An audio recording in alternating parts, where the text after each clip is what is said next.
नमस्कार, स्वागत है आपका इंडिया न्यूज बिजनेस पर और मैं हूं आपके साथ दीक्षा राठौर। आइए नजर डालते हैं आज की टॉप 10 खबरों की ओर। सोने और चांदी की कीमतों में गुरुवार को भी तेजी बरकरार है। घरेलू बाजार के साथ इंटरनेशनल मार्केट में भी मजबूती दर्ज की जा रही है। इसके चलते सोने की कीमत 3 हफ्तों के ऊंचाई पर कारोबार कर रही है। बुलियन मार्केट में आई तेजी के लिए बड़ा ट्रिगर यूएस फेड का अगले साल ब्याज दरों में कटौती है, जिसके चलते बॉन्ड यील्ड और डॉलर इंडेक्स में नरमी है। घरेलू वायदा बाजार में सोने और चांदी की कीमतों में हल्की तेजी है।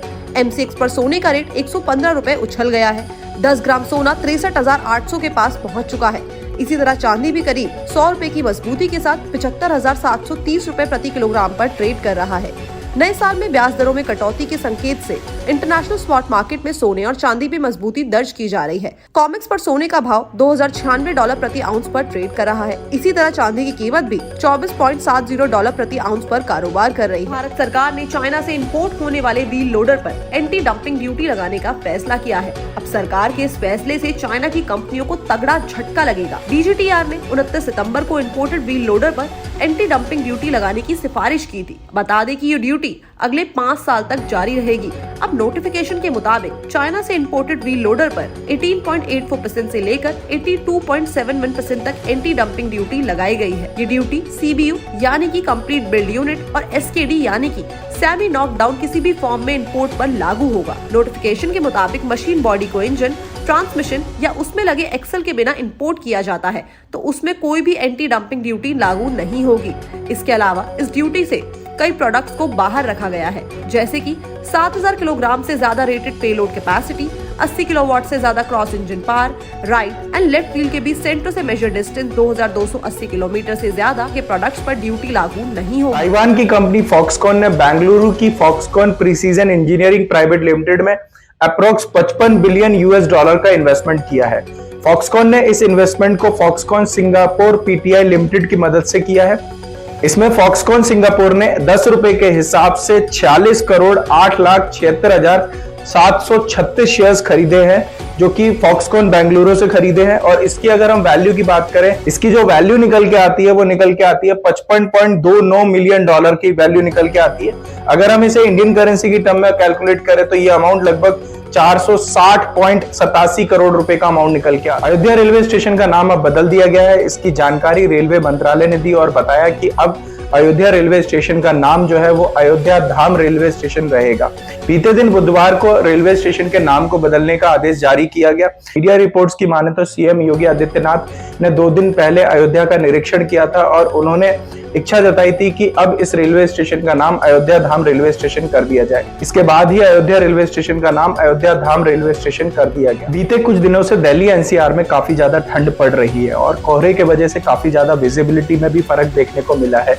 और इसी वजह से जो दिल्ली NCR से आने जाने वाली जो फ्लाइट्स हैं, बसेस है और ट्रेन जो है उनमें उनकी टाइमिंग्स में काफी ज्यादा चेंजेस देखने को मिल रहे हैं और कई सारी फ्लाइट्स और जो ट्रेन है वो कैंसिल भी हुई हैं। तो अब ऐसे में एयर इंडिया ने अपने ग्राहकों को एक बड़ी सहूलियत दी है। आपको बता दें कि एयर इंडिया ने कहा है कि दिल्ली एयरपोर्ट से आने जाने वाले जो यात्री हैं, इनको अगर लगता है कि कोहरे के वजह से इनकी फ्लाइट्स की टाइमिंग में कुछ चेंज हो सकता है या फ्लाइट कैंसिल हो सकती है, तो ऐसे में बिना एक्स्ट्रा चार्ज दिए एयर इंडिया के ग्राहक अपनी फ्लाइट कैंसिल कर सकते हैं या रीशेड्यूल कर सकते हैं। बीते दिन 27 दिसंबर 2023 को रात के करीब 8:30 बजे गुना से अरोन जाने वाली शुक्रवार बस में एक टक्कर हो जाती है और ये जो बस की टक्कर होती है ये एक डंपर से टक्कर होती है। इसके बाद जो बस का डीजल टैंक है वो फट जाता है और बस के डीजल टैंक फटने की वजह से बस में आग लग जाती है। इसकी वजह से 13 लोग जो है वो बस में आग लग जाने की वजह से ही मर चुके हैं और इसके अलावा जो 16 लोग हैं वो गंभीर रूप से घायल हैं। इन सभी लोगों को पास के जिला अस्पताल में भर्ती भी करा दिया गया है। CM ने घायलों और जिन लोगों की मौत हुई है उनके लिए मुआवजे का ऐलान भी कर दिया। अब बड़ी बात यह है कि ये जो बस थी इसका जो फिटनेस था ये 17 फरवरी 2022 को ही एक्सपायर हो चुका था और इसका जो इंश्योरेंस था वो 30 अप्रैल 2021 पे ही खत्म हो चुका था। तो ये साफ देखा जा सकता है कि ये जो परिवहन विभाग है इसकी लापरवाही के वजह से और इससे जुड़े लोगों की लापरवाही के वजह से ये जो बस है वो अभी भी रोड पे चल रही है। एक्सपायरी के दिन बाजार में देखने को मिली शानदार तेजी। निफ्टी 127 पॉइंट्स की मजबूती के साथ 21,782 के लेवल पे जाके बंद हुआ। वहीं अगर सेंसेक्स की बात करी जाए तो आज सेंसेक्स 338 पॉइंट्स की मजबूती के साथ 72,376 के लेवल पे जाके बंद हुआ। अगर आज के टॉप गेनर्स और लूजर्स की तरफ नजर डाली जाए तो कोल इंडिया करीबन 4.21% की मजबूती के साथ आज का टॉप गेनर रहा, वही अडानी एंटरप्राइजेज 0.93% की कमजोरी के साथ आज का टॉप लूजर बना। अगर बीएससी के 30 शेयर्स की तरफ नजर डाली जाए तो आज बीएससी के 30 शेयर्स में से 21 शेयर्स हरे निशान पे जाके बंद हुए और बाकी के शेयर्स लाल निशान पे जाके बंद हुए। जैसा कि हम देख रहे हैं, कंपनी पेट्रोनेट एलएनजी ने गोपालपुर, उड़ीसा के गोपालपुर पोर्ट में अपना एलएनजी टर्मिनल को एक सेटअप किया है। क्या लगता है आने वाले टाइम पे हमें शेयर्स के अंदर कोई इसमें बदलाव देखने को मिलेगा? क्या इम्पैक्ट आ सकता है? देखिए, इस न्यूज पे पेट्रोनेट एलएनजी ऑलरेडी करीबन 2.5 to 2.75% ऊपर आज ट्रेड कर रहा है और मैं समझता हूँ इन टाइम टू कम जैसे ही ये आपको इसके वर्किंग इसके रिजल्ट्स में भी दिखने लग जाएगी। पेट्रोनेट एलएनजी फुल्ली पॉइज्ड है एक नया 52 वीक हाई ब्रीच करके नया 52 वीक हाई बनाने जी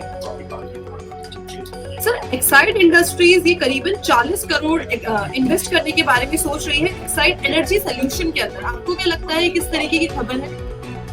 देखिए, जिस तरीके से अब आप देख रहे हैं एक्साइड भी ईवी के आने के कारण ऐसे बहुत सारे चेंजेस लेकर आ रहे हैं अपने कंपनी और बिजनेस के अंदर और वही आपको स्टॉक मूवमेंट में भी दिखेगा। आज भी आप देखें तो करीबन 303 पे ये ट्रेड कर रहा है, 309 रुपए 310 रुपए का 52 हफ्ते का हाई है। मैं समझता हूँ जैसे जैसे ये कंपनी अपने इस तरीके से डाइवर्सिफिकेशन करती रहेगी और ईवी की जो डिमांड है हमारी कंट्री में बढ़ती रहेगी, वो आपको स्टॉक प्राइस मूवमेंट में देखने को मिलेगा और अब ये स्टॉक भी यहाँ से 350 370 के लिए तैयार हो रहा है।